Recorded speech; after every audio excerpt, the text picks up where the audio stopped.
നമസ്കാരം. പെട്ടെന്നൊരു ദിവസം തിരുവനന്തപുരത്ത് നെയ്യാറ്റിൻകരയിലുള്ള ഗോപന്റെ വീട്ടിൽ ഒരു ശവക്കല്ലറ പുറപ്പെടുന്നു. അതിലൊരു നോട്ടീസ്, ഗോപൻ സ്വാമി സമാധിയായി എന്നാണ്.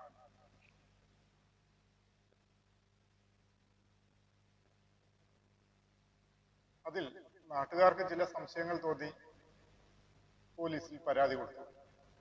അപ്പോൾ മക്കളും ഭാര്യയും അദ്ദേഹത്തിന്റെ വീട്ടുകാർ ഉൾപ്പെടെ പറയുന്നത് സമാധിയായി എന്നാണ്. എന്താണ് ഈ സമാധി? നമ്മുടെ ഈ ആധുനിക ലോകത്ത് സമാധി എന്ന് പറഞ്ഞാൽ പഴമക്കാർ പറഞ്ഞ് എല്ലാവർക്കും അറിയുമായിരിക്കും. എന്നാലും സമാധി എന്നൊരു വാക്കുണ്ട്. ആ വാക്കുകൊണ്ട് ഉദ്ദേശിക്കുന്നത് ഈ ആചാര്യന്മാരുള്ള സ്വാമിമാരോ അല്ലെങ്കിൽ സിദ്ധികൾ കിട്ടിയിട്ടുള്ള ആൾക്കാർ മരണപ്പെടുമ്പോൾ സമാധിയായി എന്ന് പറയും. അതിപ്പോൾ നമ്മുടെ രാജാവ് മരിച്ചാലും നാട് നീങ്ങി എന്നാണ് പറയുന്നത്. ഇനി ബിഷപ്പുമാർ മരിച്ചാൽ കാലം ചെയ്തു എന്ന് പറയും. അങ്ങനെ ഓരോരോ മതവിഭാഗങ്ങളും ഓരോന്ന് പറയും. അങ്ങനെ ഈ ഗോപൻ സ്വാമി മരിച്ചു. എങ്ങനെ മരിച്ചു എന്ന് ആർക്കും അറിയില്ല. ചോദിച്ചപ്പോൾ മരിച്ചു എന്ന് പറയാൻ പാടില്ല എന്നാണ് വീട്ടുകാർ പറയുന്നത്.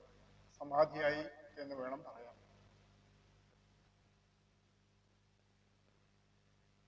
എന്നാൽ ഈ സ്വാമി മരണപ്പെട്ടു, മരിച്ചു എന്ന് നമുക്ക് ഉറപ്പിക്കണമെങ്കിൽ ഒരു ഡോക്ടർ അത് സർട്ടിഫൈ ചെയ്യണം. എന്നാൽ അദ്ദേഹത്തിന്റെ മകൻ പറയുന്നത് ഒരു ഡോക്ടർ അദ്ദേഹത്തെ തൊടാൻ പാടില്ല, തൊട്ടാൽ അതിന്റെ ചൈതന്യം പോകും, അതിന്റെ പവിത്രത നശിക്കും എന്നാണ് പറയുന്നത്. അപ്പം നാട്ടുകാർക്ക് അറിയുകയും വേണം ഇതെങ്ങനെയാണ് മരണം സംഭവിച്ചത്, ഇനി ആ ശവക്കല്ലറയ്ക്കകത്തുണ്ടോ, ആളില്ലയോ, ശ്വാസം മുട്ടി മരിച്ചതാണോ, എങ്ങനെയാണെന്ന് നാട്ടുകാർക്ക് അറിയുകയും വേണം. അവർ ഡോക്ടറെ കൊണ്ട് തൊടിയിക്കുകയുമില്ല. അങ്ങനെ പോലീസും നാട്ടുകാരും ചില മതസംഘടനകളും തമ്മിൽ ഏറ്റുമുട്ടി. അതവിടെ നിൽക്കട്ടെ. ഈ ഗോപൻ സ്വാമി എന്ന് പറയുന്ന ഈ സ്വാമി എങ്ങനെ ഉണ്ടായി? ഇദ്ദേഹം ഒരു ചുമട്ടുതൊഴിലാളിയായിരുന്നു.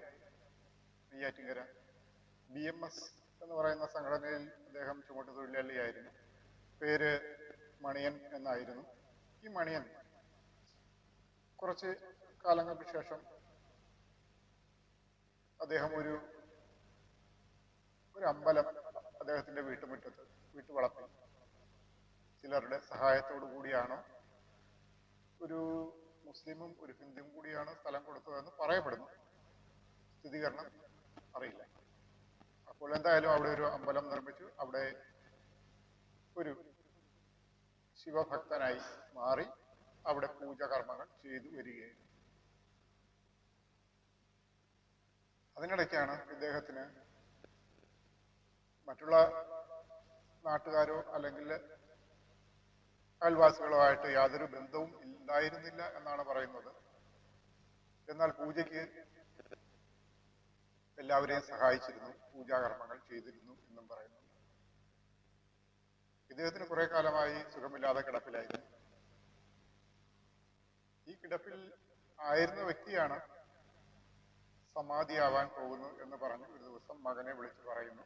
മക്കൾ രണ്ടുപേരും കൂടി ചേർന്ന് അദ്ദേഹത്തെ ശവക്കല്ലറയിലേക്ക് കൊണ്ടിരുത്തുന്നു. മുൻപ് ഈ ശവക്കല്ലറയെല്ലാം സജ്ജീകരണം ചെയ്ത് ഇട്ടിട്ടുണ്ടായിരുന്നു എന്നാണ് പറയുന്നത്. സ്വർഗവാതിൽ ഏകാദശി ദിനത്തിൽ ഞാൻ സമാധിയാവും എന്ന് മക്കളോട് പറഞ്ഞിരുന്നു. അതനുസരിച്ച് മക്കൾ അദ്ദേഹത്തിന്റെ സമാധി കർമ്മങ്ങൾ ചെയ്യുകയായിരുന്നു എന്നാണ് അവർ പറയുന്നത്.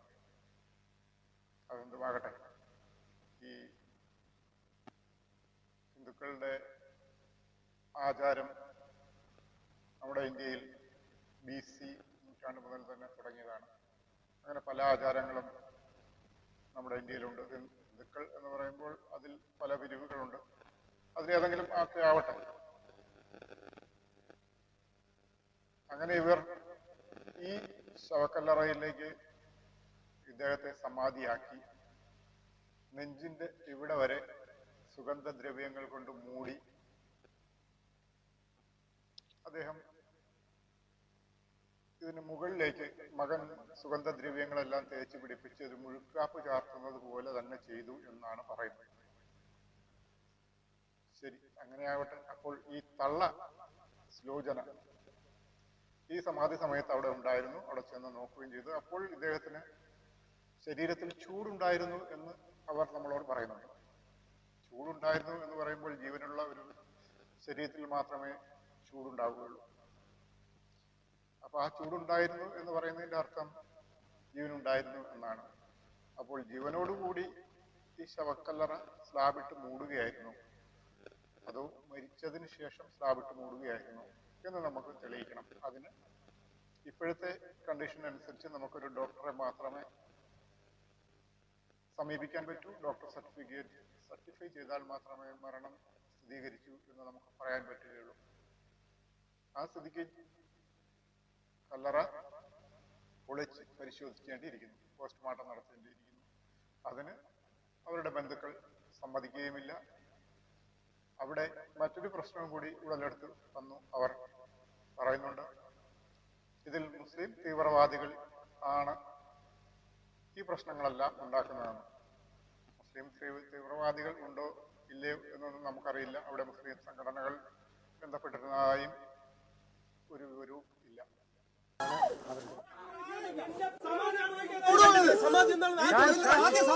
നിങ്ങളെല്ലാം പഠിച്ചിട്ട് ആദ്യം ഈ മുസ്ലിം തീവ്രവാദികളാണ് സത്യ തീവ്രവാദികളാണ്.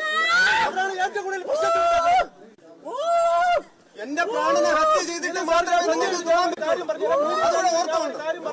നാട്ടുകാരെ വാക്യം കേട്ടുകൊണ്ട് ഇങ്ങോട്ട് വരണ്ട.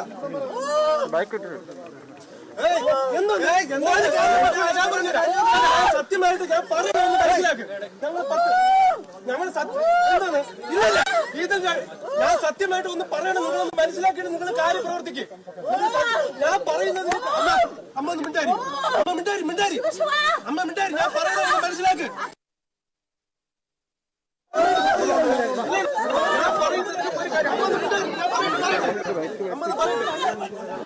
സർ ഞാൻ ഒന്ന് പറയണമെന്ന് മനസ്സിലാക്കാത്ത സർ എനിക്കൊന്ന് പറയണമെന്ന് മനസ്സിലാക്കണം. നിങ്ങൾ ആദ്യം ഞങ്ങളൊന്ന് പറയണം മനസ്സിലാക്കണം.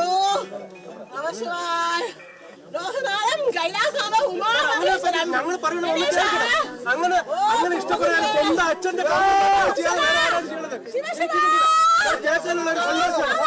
മുസ്ലിം തീവ്രവാദികളാണ് ഇത് ഏറ്റവും കൂടുതൽ. മുസ്ലിം തീവ്രവാദികളാണ്. ഞാൻ പറയുന്നത്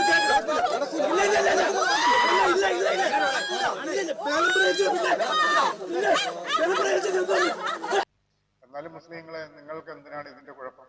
പി സി ജോർജ് നിങ്ങളെയൊക്കെ തീവ്രവാദികൾ എന്ന് മുദ്ര കുത്തിയ ഒരു പേരുണ്ടല്ലോ. എന്നിട്ടും നിങ്ങൾ ഈ വേണ്ടാത്തതൊക്കെ എന്തിനാണ് അവിടെ ചെയ്യാൻ പോയത്? അവർ അവരുടെ ആചാരമായി മുന്നോട്ട് പോവില്ലേ? ശരിയല്ലേ? അപ്പോൾ നമ്മൾ വീണ്ടും ഈ ചർച്ചയിലേക്ക് വരും. ഇത് നമ്മുടെ ജനങ്ങളുടെ ആവശ്യമാണ്.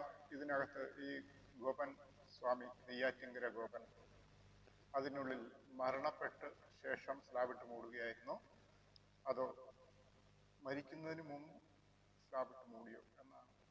ഈ ഗോപൻ സ്വാമി സമാധിയാവുന്ന സമയത്ത് പ്രത്യേക ചൈതന്യം വരും, അദ്ദേഹം പ്രത്യേക ദിവ്യ കഴിവുകൾ ഉണ്ടായിരുന്ന മനുഷ്യൻ എന്നൊക്കെയാണ് മക്കൾ പറയുന്നത്. പക്ഷെ അതിനൊരു അടിസ്ഥാനം നമുക്കുണ്ടാവുന്നില്ല. കാരണം അദ്ദേഹം ശാസ്ത്രത്തെ വിശ്വസിച്ചിരുന്ന ആളാണ്. ശാസ്ത്രത്തെ വിശ്വസിച്ചിരുന്നു എന്ന് പറയുമ്പോൾ അദ്ദേഹം ഇൻസുലിൻ എടുത്തിരുന്നു, വൈദ്യശാസ്ത്രത്തെ വിശ്വസിച്ചിരുന്നു, ഇൻസുലിൻ എടുത്തിരുന്നു, ഗുളികകൾ കഴിച്ചിരുന്നു. ഇതൊക്കെ ശാസ്ത്രവിശ്വാസത്തിന്റെ തെളിവുകളാണ്. മരണപ്പെടുന്നതിന് മുൻപും അദ്ദേഹം ഇൻസുലിൻ എടുത്തിരുന്നു എന്നാണ് അദ്ദേഹത്തിന്റെ ഭാര്യയും മക്കളും പറയുന്നത്. അപ്പോൾ ദിവ്യനായ ഒരു വ്യക്തിക്ക് ഇൻസുലിന്റെയോ അല്ലെങ്കിൽ മറ്റൊരു ശാസ്ത്ര വിധികളുടെയോ ആവശ്യം ഇല്ല. അവരുടെ ശാസ്ത്രം എന്ന് പറയുന്നത് അവരുടെ കഴിവുകൾ മനുഷ്യാതീതമാണ്, മനുഷ്യർക്കും അതീതമാണ്. മറ്റൊരു ലോകത്താണ് അവിടെ ഈ നമ്മുടെ മനുഷ്യരുടെ പോലുള്ള നിയമങ്ങളോ അല്ലെങ്കിൽ മറ്റൊന്നും അവിടെ ഇല്ല. ആ ലോകത്ത് ജീവിക്കുന്ന ഒരാളിന് ഈ ലോകത്തുള്ള മെഡിസിന്റെ ആവശ്യം വരുന്നില്ല. ശരി, അതവിടെ ഇരിക്കട്ടെ.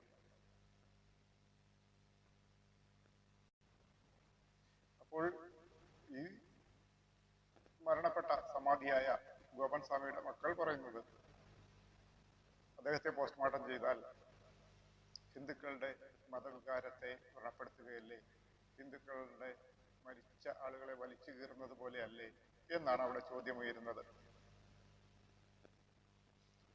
ഒരിക്കലും ഡോക്ടർ വന്ന് ആ മൃതദേഹത്തിൽ തൊടാൻ പാടില്ല, ആ കല്ലറയിൽ തൊടാൻ പാടില്ല, തൊട്ടു കഴിഞ്ഞാൽ അത് കളങ്കപ്പെടും എന്നാണ് പറയുന്നത്. അദ്ദേഹത്തിന്റെ മകൻ ജീവൻ പോയതിനു ശേഷം മാത്രമേ ആ കല്ലറയിൽ തൊടാൻ അനുവദിക്കുകയുള്ളൂ എന്നാണ് പറയുന്നത്. അവർ ശക്തമായി എതിർക്കുകയാണ്. ഈ എതിർപ്പുകളെല്ലാം അവഗണിച്ച് വേണം പോലീസിനും കളക്ടർക്കും ഒക്കെ അവിടെ എത്തി ആ കല്ലറ പരിശോധിക്കാൻ, തുറന്ന് പരിശോധിക്കാൻ.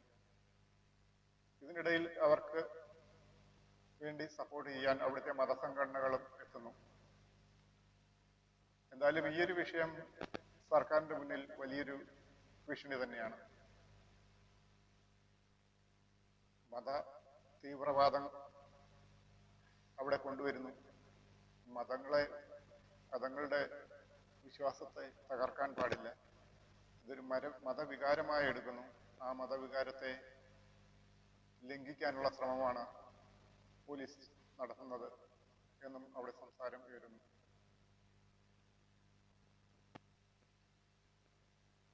അദ്ദേഹം ദിവ്യശക്തി ഉണ്ടായിരുന്ന ഒരാളാണ്. അദ്ദേഹം സമാധിയായി. ഇതിന് പോലീസിനോ മറ്റു നാട്ടുകാർക്കോ ആർക്കും ഒരു ബന്ധവുമില്ല എന്നാണ് അവരുടെ വീട്ടുകാർ ശക്തമായി എതിർത്ത് പറയുന്നത്. എന്നാൽ ഇതിൽ പരാതിക്കാരുണ്ട്. ആ പരാതി കിട്ടിയതിന് അടിസ്ഥാനത്തിൽ പോലീസിന് അവിടെ പരിശോധിച്ച് തന്നെ മതിയാവുകയുള്ളൂ. അതാണ് രാജ്യത്തെ നിയമം. ഈ നിയമം മനുഷ്യർക്കെല്ലാം, എല്ലാ മനുഷ്യർക്കും ഉള്ള നിയമമാണ്. അഫക്റ്റഡ് ആണ്. അതിനെ മാറ്റാൻ പറ്റില്ല.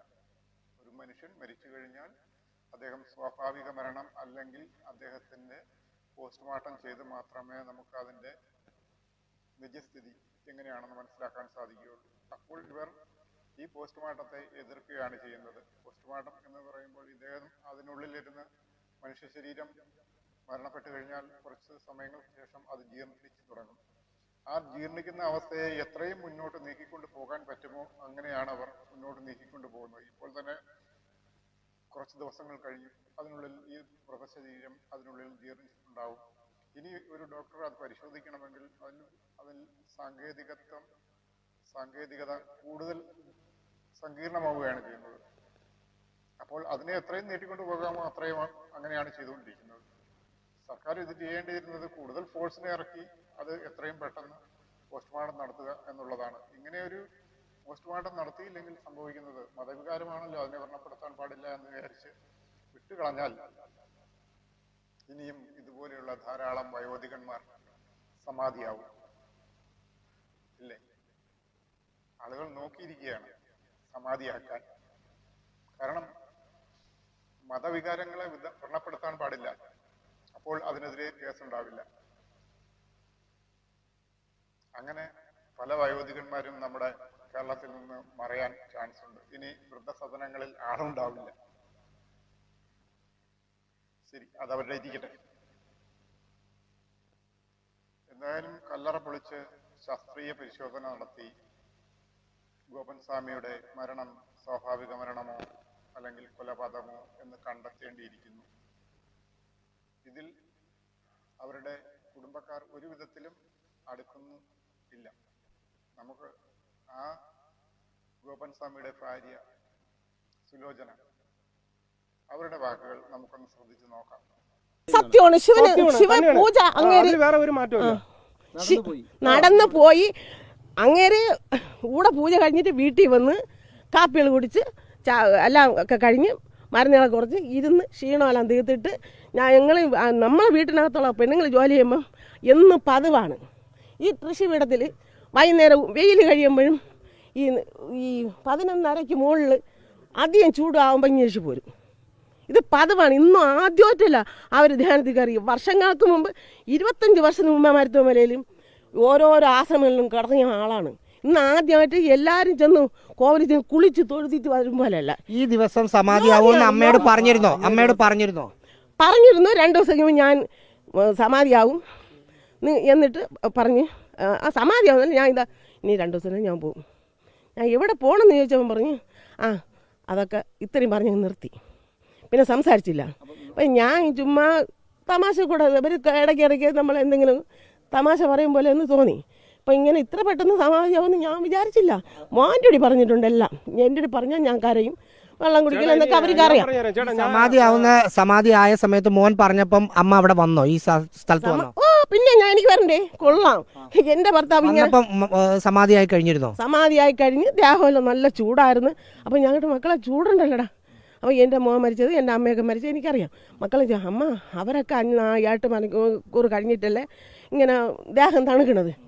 ഇത് അച്ഛൻ സമാധിയായ പെട്ടെന്നൊന്നും തണുക്കൂല. വന്നുമ്പോഴും ആത്മാവിന് ശ്വാസത്തിന് വന്നുമ്പോഴാളെ ഞാൻ കണ്ടില്ല. ഇതെല്ലാം കണ്ടില്ലെന്ന് പറയാൻ പറ്റില്ല. കാരണം ഈ ദേഹത്തിന് ചെറിയ തുടുപ്പ് നെഞ്ചിലുണ്ടായിരുന്നു. അങ്ങനെ ചെന്ന് ഞാൻ അങ്ങനെ നിന്ന് അങ്ങനെ കുറച്ച് നേരം നമസ്കാരം പറഞ്ഞുകൊണ്ടിരുന്നപ്പം പിന്നെ എല്ലാം ഇങ്ങനെ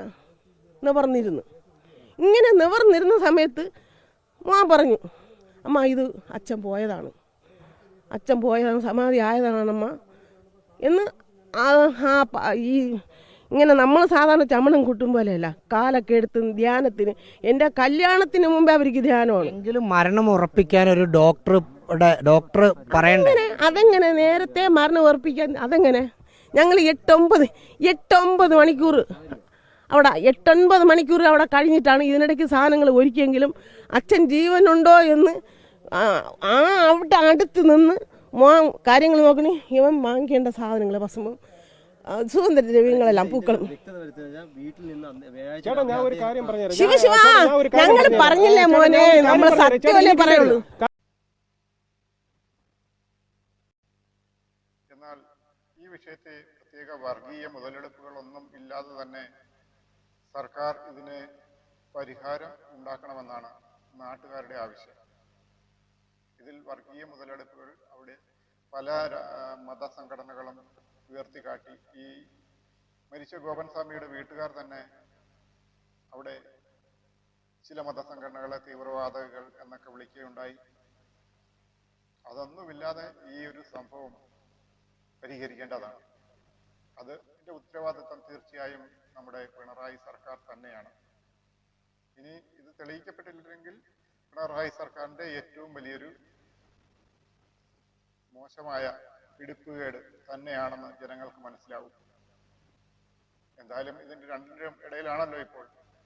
ജനങ്ങൾക്കിത് തെളിയിക്കണം, വീട്ടുകാർക്കിത് തുറന്നു കൊടുക്കാനും സൗകര്യമില്ല. അപ്പോൾ ധർമ്മസങ്കടത്തിലായ സർക്കാർ ഇനി എന്ത് ചെയ്യും എന്ന് നമുക്ക് അറിയണം.